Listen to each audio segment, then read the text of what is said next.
I realized that I had been deleted from my own story. Hey everyone, it's Ilara, and today I need to tell you a story. It isn't about code or design, it's about family, legacy, and the moment you realize you've been deleted. It all crystallized last fall under the Spanish moss and suffocating humidity of Savannah, Georgia. The entire Davis clan was gathered for my grandparents' 50th wedding anniversary. The venue was a sprawling, historic mansion that smelled of old money and secrets. The evening's main event was a professionally produced video montage, a 50-year highlight reel of our family's triumphs. My father, Richard, ambitious even in faded photos. My mother, Cynthia, orchestrating smiles. And my sister, Brooke, a supernova of achievement, the star of every frame. Then, a ski trip to Aspen. I remembered that trip vividly, the biting cold, the fall that bruised my hip for weeks. On the screen, I saw my family posing at the summit, but where I should have been standing, there was just empty space. A clean surgical removal. Then, my college graduation from MIT. The camera panned across my parents' proud faces before jumping, skipping the part where I walked across the stage. Frame by frame, I was a ghost, a glitch in the footage that had been meticulously scrubbed clean. I stood there, in a room of 100 relatives, and it hit me with the force of a physical blow. I had been erased from my own life's story. If you've ever felt completely invisible in a room full of people who are supposed to love you, give this video a like so I know I'm not alone in this. It wasn't an oversight, it was a declaration of war, and it was the last one they'd get to make without a fight. The video ended to a smattering of applause. The lights came up, and I could feel the weight of 100 pairs of eyes. Some held a flicker of pity, but most were painted with a feigned ignorance that was somehow more insulting. No one met my gaze. The silence was its own confession. We transitioned from the ballroom to the garden for dinner, the night air thick with the scent of jasmine and denial. The tables were masterpieces of Southern elegance, with fine china and towering floral arrangements. But as I found my family's table, I saw there was no seat for me. After a moment of awkward hesitation, my father, Richard, caught a waiter's eye. A moment later, a creaky wooden folding chair was brought out and unceremoniously placed at the end of the table, half eclipsed by a fern. An afterthought made of flesh. I sat through the dinner, a ghost at the feast, listening to them toast a legacy I was no longer part of. Then came dessert. My mother, Cynthia, emerged from the house carrying a magnificent pecan pie, its surface glistening with caramel. "A special Davis family recipe," she announced, her smile never faltering. She placed a large slice directly in front of me. The thing is, I have a severe nut allergy. I've had it since I was 5 years old, a fact she knows as well as she knows her own name. "Mom," I said, my voice barely a whisper. "I can't. The nuts." She let out a theatrical long-suffering sick. "Oh, Ilara, you're always so complicated. It completely slipped my mind." It didn't slip. Forgetting is passive. This felt targeted. It's the kind of quiet cruelty that makes you question your own sanity, isn't it? If you've ever been made to feel like the difficult one just for protecting yourself, let me know in the comments. It was one more small, invisible wound, but I was done bleeding in silence. But that pie, that folding chair, those were just symptoms. The disease, the real rot at the core of my family, started 5 years ago. To understand the depth of their betrayal, you have to travel back with me to my dorm room at MIT in Cambridge, Massachusetts. It was a tiny, cluttered space that constantly smelled of stale coffee and ambitions. That was the laboratory where Aura was born. It wasn't a class assignment. It was my soul, translated into code. I poured thousands of hours into it, fueled by instant noodles and the pure, electric joy of creation. Aura was a revolutionary data analytics engine, an algorithm so intuitive it felt like it could predict the future. It was my masterpiece. I remember the day I finished the beta version. I drove 2 hours to meet my father for dinner, my laptop clutched in my hands like a sacred text. My voice shook with excitement as I walked him through the architecture, the potential market applications, the sheer elegance of the design. He watched, he nodded, and when I was done, he gave me a thin smile and patted my shoulder. "This is a cute school project, Ilara," he said, his tone dripping with condescension. "Really impressive. Keep tinkering with it." Tinkering. That one word shattered me. It was a pat on the head, a casual dismissal of the most important thing I had ever built. 1 year later, Davis Dynamics was incorporated in Austin, Texas. Their flagship product, a groundbreaking analytics software named Aura. I saw my sister on the cover of a business magazine, hailed as a marketing visionary. They hadn't just stolen my work, they had stolen my identity, repackaged it, and sold it to the world, all while calling my life's work cute. For years after they launched Aura, I was paralyzed. I did what they expected. I cried. I pleaded. I sent long, desperate emails and trying to make them understand. Each attempt was met with the same condescending response. I was being jealous, overly emotional, ungrateful for the family's success. They gaslit me into believing the problem was my memory, my ambition, my sanity. But that night in Savannah, after seeing myself literally erased, something inside me changed. The grief didn't vanish, but it crystallized. It transformed from a heavy, suffocating fog into a cold, hard diamond at the center of my being. I flew home to my small apartment in Portland, Oregon, and I made a decision. I would stop being their victim. I would become their strategist. My living room became a war room. Behind me now in my apartment, you could see a large whiteboard, which became my battlefield. I mapped out their entire corporate structure, a web of lies and shell companies, all marked with color-coded sticky notes. My days were no longer spent mourning. They were spent in the digital archives of the county clerk's office, hunting for incorporation documents. My nights were for digging through old hard drives, unearthing server logs and email chains I had thankfully backed up years ago.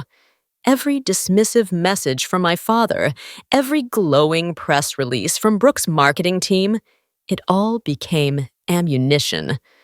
There was no more emotion. Emotion was a liability they had always used against me.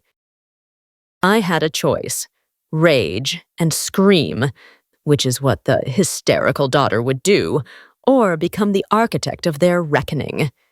Let me know in the comments what you would choose: immediate, fiery confrontation, or silent, calculated planning. I chose to build my case, brick by painful brick, until it was strong enough to bring their entire empire down. While I was in my Portland apartment, meticulously piecing together my case, the public face of my stolen work was living her best life. My sister, Brooke, had been installed as the chief marketing officer, and she was playing the part of a tech world messiah to perfection. She was based in Los Angeles, of course, and her Instagram feed was a masterclass in curated success. There she was, speaking on a panel at a massive tech conference, using buzzwords like synergy and paradigm shift, with a confidence that bordered on religious fervor. There she was again on a popular business podcast, telling a charming, completely fabricated story about how she and our father conceived of Aura on a cocktail napkin during a brainstorming dinner. The host was enthralled. The listeners were inspired by her supposed grit. It was a breathtaking performance. The irony was so thick I could choke on it.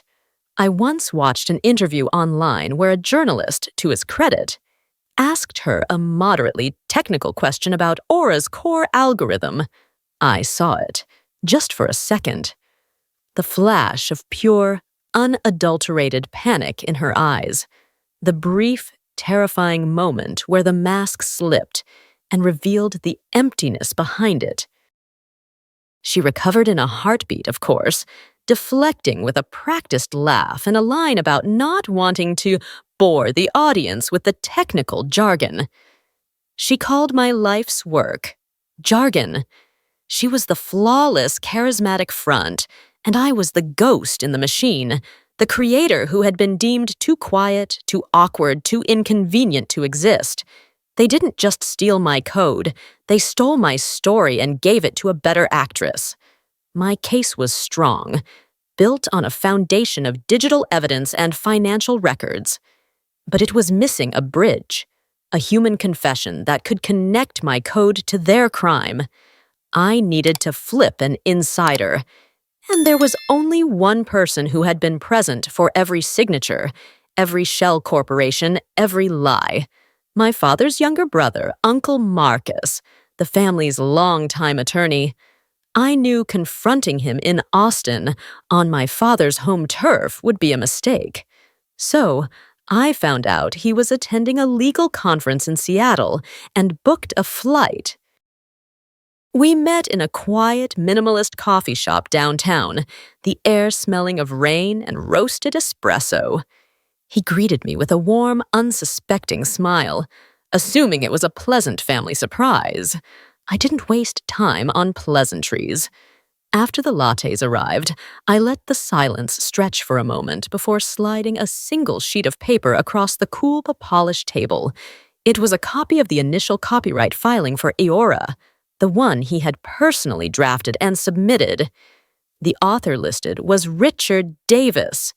The date was 6 months after I had demonstrated the prototype to my father. I didn't raise my voice. I just said, I have the server logs from my time at MIT, Uncle Marcus, the ones with the original timestamps. He stared at the paper, and the color drained from his face. The confident lawyer dissolved, replaced by a weary, defeated man. He confessed everything in a low, shaky voice, how Richard had pressured him, promising a lucrative partnership in the new company, threatening to ruin him professionally if he refused. He was trapped. Then, looking at me with eyes full of a decade of guilt, he did something I never expected. He reached into his briefcase and slid a small thumb drive across the table. He made me record the initial investor pitch meeting, Marcus whispered. For legal protection. He bragged about his genius daughter who built the prototype. It's all on here. It was the smoking gun. That thumb drive from Uncle Marcus was the key. It wasn't just a confession. It was a treasure map leading to the heart of their fraud. It contained names, dates, and the name of the first shell corporation they had used to funnel the seed money. Armed with this, I flew to Austin, Texas.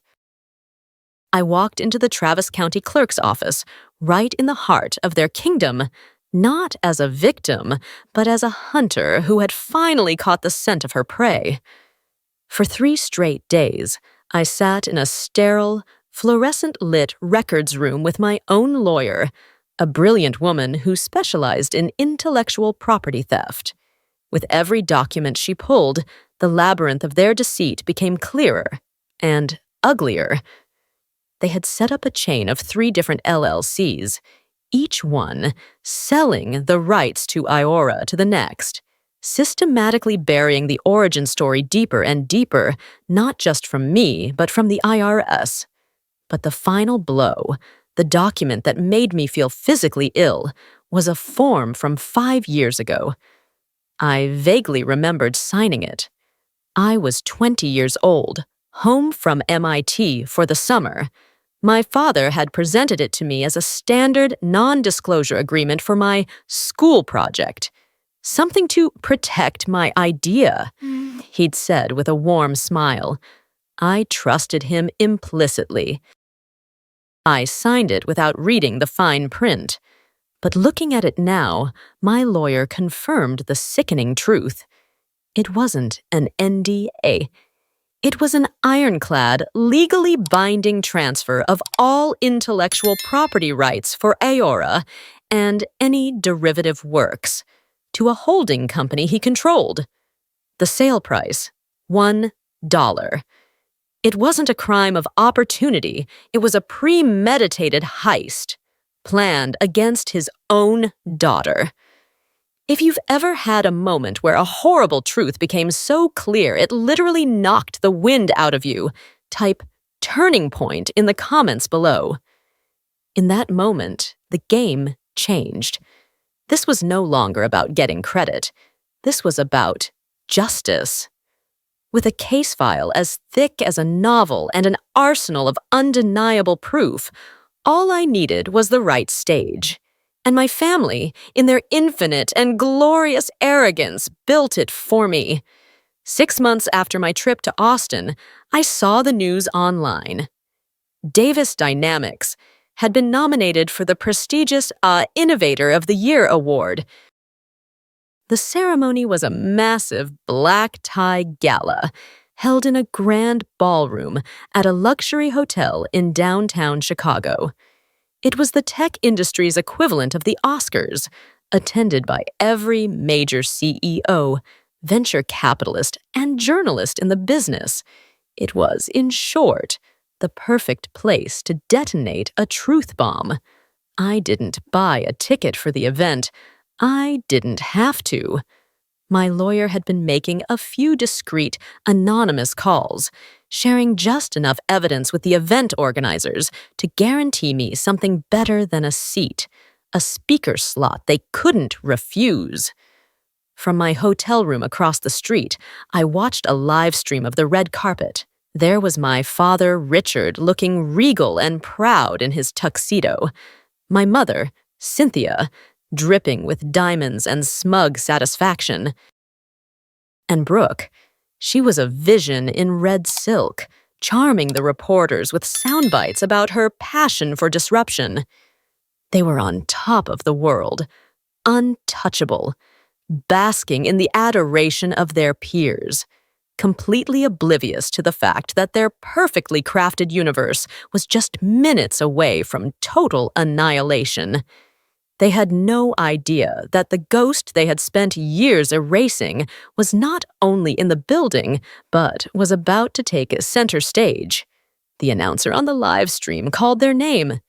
And the Innovator of the Year is Davis Dynamics. I watched them ascend the stage to a standing ovation, and then I switched off the TV, straightened my blazer, and headed for the door. It was my cue. Showtime. I walked through the backstage labyrinth, the muffled sound of my father's acceptance speech echoing through the halls. As he was thanking his incredible family for their unwavering support, a stage manager gave me the nod. The MC stepped back to the podium. And now, his voice boomed across the ballroom, for a surprise presentation on the inspirational journey behind Aura, please welcome to the stage a key architect of the original project, Ms. Elara Davis. I stepped out of the wings and into the blinding white spotlight. The applause was scattered, confused, but my eyes were locked on the stage. I saw the color drain from my father's face. I saw my mother's hand fly to her pearls, and I saw Brooke's perfect, media-trained smile crumble into an expression of pure horror. I walked calmly to the main podium, adjusted the microphone, and looked out at the 1,000-person audience of industry titans. "Good evening," I began, my voice clear and steady, amplified throughout the cavernous hall. "I'd like to congratulate my father on this incredible award." His speech about the power of inspiration was very moving. In fact, it inspired me to show you all what that inspiration truly looked like in its earliest form. Behind me, the massive screen flickered. The Davis Dynamics logo vanished, replaced by a high-resolution screenshot of my original source code, complete with the MIT server timestamp from 5 years ago. A collective gasp swept through the room, then another slide. My father's email calling it a cute school project. Then the web of shell corporations. The final exhibit was the audio. My father's voice filled the dead-silent ballroom, bragging to investors about his genius daughter and how he planned to manage her expectations. I didn't have to say another word. Watching their faces projected on the giant screens for everyone to see wasn't just victory. It was validation.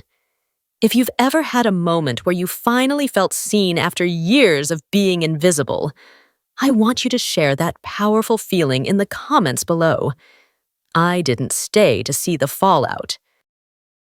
I walked off that stage, past the stunned faces of the backstage crew, out a service exit, and into a waiting car. I was on a plane back to Portland before the gala after party had even been officially canceled. By the time I landed, my phone had become a useless, buzzing brick of glass and metal, dozens of missed calls. My father, my mother, Brooke. Then came the texts, a tidal wave of rage, disbelief, and pathetic, misspelled pleas. The next morning, the tech world was on fire. Forbes, Davis Dynamics CEO accused of fraud by daughter in on-stage coup. TechCrunch, the Aura scandal. Did Tech's golden family steal their empire? The company's stock was halted after plummeting in pre-market trading. Their board of directors announced an emergency session. The empire wasn't just cracking, it was being pulverized in the court of public opinion. Back in my quiet apartment, I brewed a cup of coffee and watched the storm I had created. The calls and texts from my family didn't stop, but their tone began to shift. The rage curdled into desperate voicemails from my mother about forgiveness and healing the family. Then came the official-looking emails from their new, very expensive lawyers, filled with hollow threats about defamation. My lawyer simply archived them with a chuckle. I didn't respond, not to a single text, a single call, or a single legal threat. For my entire life, my silence had been a symptom of my powerlessness. I was quiet because I was afraid my words didn't matter.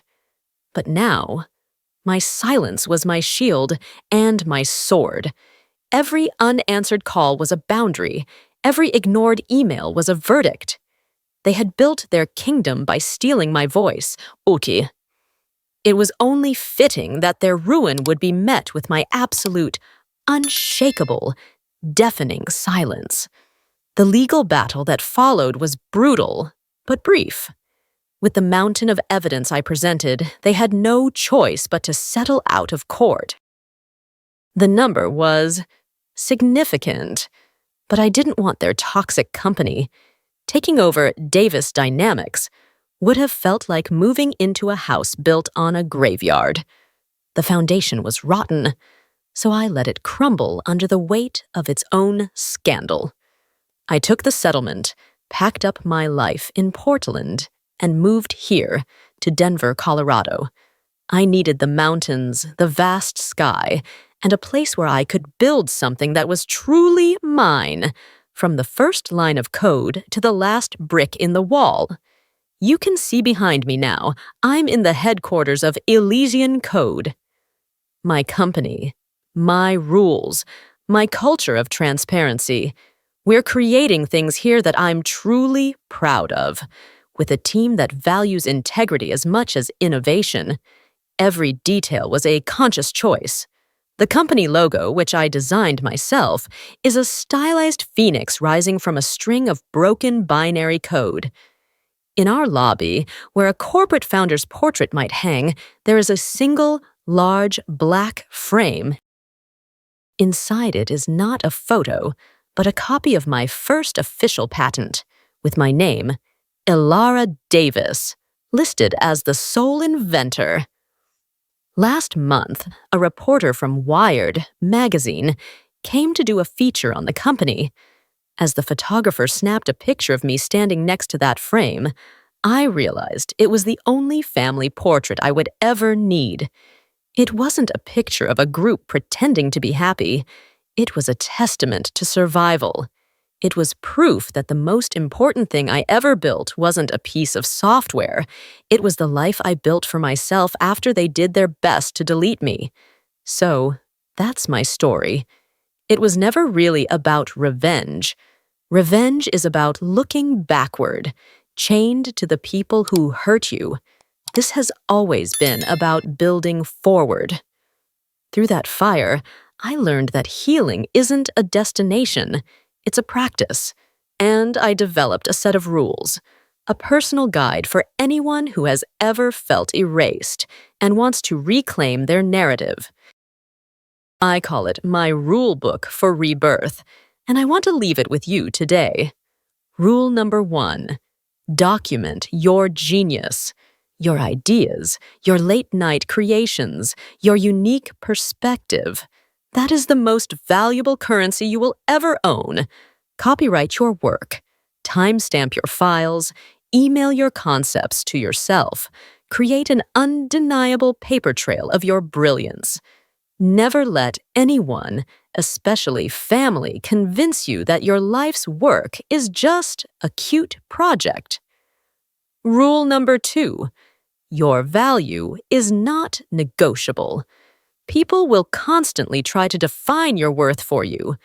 They will put you in a box, assign you a role, and tell you what you deserve. Do not accept their valuation. Your worth is not determined by their praise, their approval, or their affection. It is inherent and absolute. Know it, own it, and never offer a discount on who you are. And the final, most important rule, closure is an inside job. If you wait for an apology, for understanding, for remorse, you may wait forever. True closure doesn't come from a conversation you may never get. It comes from the moment you realize you no longer need one. It's the day you build a life so full, so beautiful, and so authentically yours that there's simply no room left for their ghosts. If this story resonated with you, and if you believe in the power of building your own future, I'd be honored if you would hit that subscribe button and join our community. Let's write our own stories together. Thank you for listening.